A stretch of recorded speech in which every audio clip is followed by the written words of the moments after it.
Sa bawat ugat ng lupa, sa bawat himig ng hangin, naroon ang kwento. Kwento ng pagkabuhay, ng paglaban, at ng pag-asa. Kwento ng mga tunay na tagapagmana ng ating lupain. Sila ang mga indigenous people ng Pilipinas. Ngunit sa gitna ng modernasyon at pagbabago, paano nga ba nabibigyan ng katarungan ang kanilang mga karapatan? Ano ang tunay na kalagayan ng kanilang minanang pamana? Magandang araw po sa inyong lahat, mga tagapakinig. Ito ang Tinig Katutubo, karapatan ng mga indigenous people sa Pilipinas. Isang espesyal na edisyon ng ating podcast na nakatuon na sa isang pinakamahalagang issue sa ating lipunan. Ang karapatan ng mga indigenous people sa Pilipinas. Ako po si Andre Valdez at kasama natin ngayon sa roundtable table ang mga i-interview natin ng mga katutubo at mga attorney and doctors para sa discussion na nagkatanging paunahin na magbigay sa usaping ito. Simula po tayo kay Attorney Lopena. Bilang isang abogado na nakatuon sa advokasya ng mga katutubo, ano po ang batayang framework ng Pilipinas na nagpoprotekta sa karapatan ng mga indigenous people?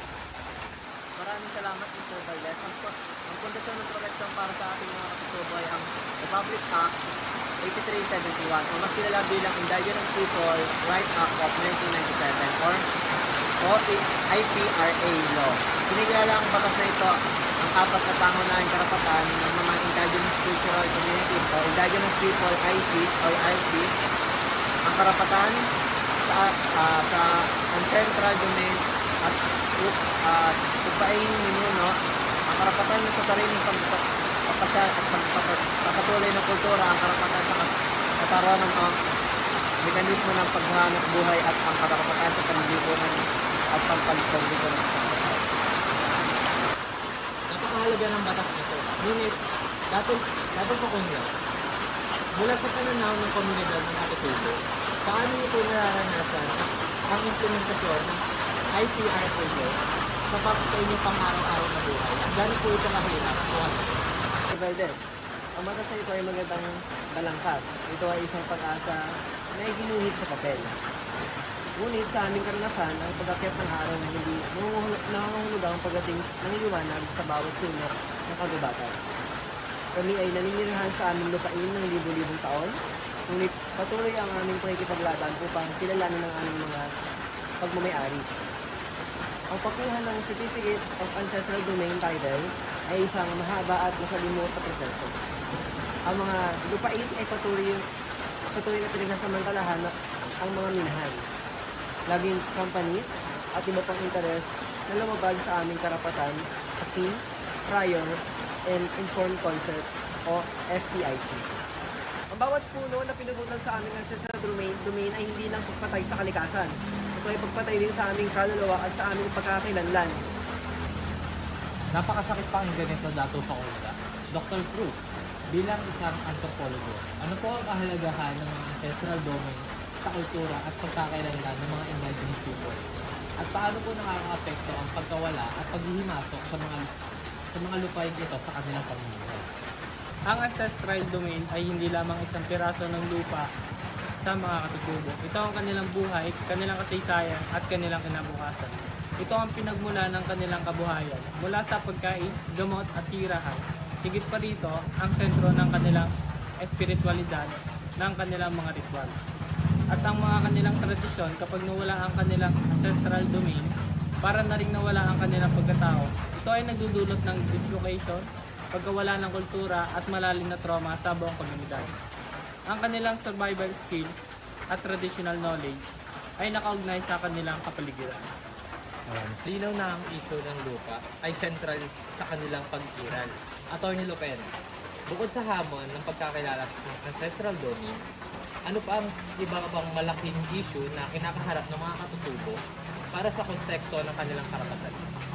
Bukod sa lupa, ang isa pang malaking hamon ay ang karanasan at diskriminasyon. Maraming leader ng katutubo ang nagiging biktima ng extrajudicial killings at harassment dahil sa kanilang pagtanggol sa kanilang lupang ninuno.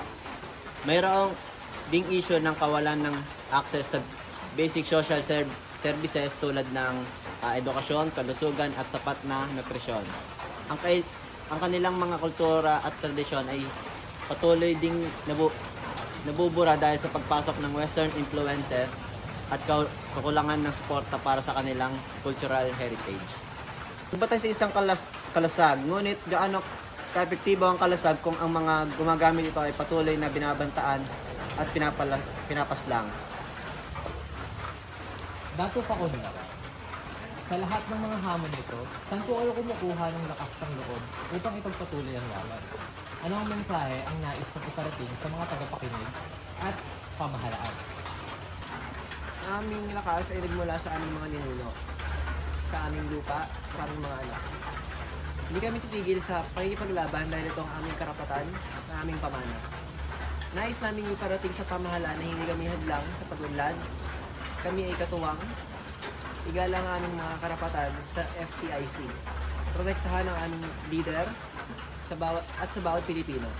Tandaan nyo, ang mga kultura at ang mga lupain ay bahagi ng inyong pagkakakilanlan bilang isang bansa. Kung mawawala kami, mawawala rin ang mahalagang bahagi ng Pilipinas. Pakinggan ninyo ang aming tinig ng kagubatan. Pakinggan nyo ang tinig ng mga ilog. Ito ang aming mga ninuno na nagsasalita, nananawagan ng katarungan. Dr. Jeffrey, bilang isang dalubhasa, ano ang mga hakbang ang maaari nating gawin bilang lipunan upang mas higit na suportahan ang karapatan at kapakanan ng mga ating mga indigenous people? Una, ang patuloy na edukasyon at pagpapataas ng kamalayan. Marami pa rin hindi nakakaunawa sa kahalagahan ng mga katutubo sa ating bansa. Ikalawa, ang aktibong pakikilahok at pagsuporta sa kanilang mga advokasya. Ikatlo, ang pagpapatupad ng batas na walang kinikilingan at pagpapalakas ng NCIP upang maging mas epektibo sa pagpapatupad ng kanilang mandato. Higit sa lahat, ang pagrespeto sa kanilang kultura at karapatan sa pagpapasok. Napakalalim ng usapan natin ngayon. Ang ating talakayan ay nagbibigay ng ating mas malalim na pangunawa sa kalagayan at mga indigenous people. Attorney Lopena, isang pangwakas na kaisipan. PRA law ay isang makasaysayang batas. Ngunit, ang paglalakbay tungo sa ganap na katarungan ay malayo pa. Kailangan ang kolektibong pagkilos ay political will upang ito ay maging tunay na sandigan ng mga katutubo. Maraming salamat po. Dato sa kanila. Ang bawat buti ng lupa ay may kwento. Ang bawat katutubo ay may karapatan. Kaya wag natin hayaang manahimik ang kanilang tinig. Ang pagkilala at pagrespeto sa ating mga katutubo ay hindi lamang obligasyon ng batas. Ito ay moral nating responsibilidad bilang isang bansa. Maraming salamat po sa inyo lahat, mga tagapakinig.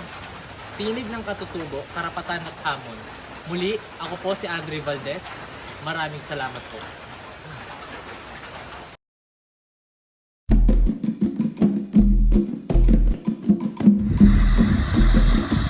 Ang paglalakbay ng ating mga indigenous people ay puno ng pagsubok, ngunit puno rin ng katatagan at pag-asa. Sa bawat kwento ng paglaban, may pag-asa na pagkakaisa. Sa bawat tinig na nagtatanggol, may pag-asang maririnig.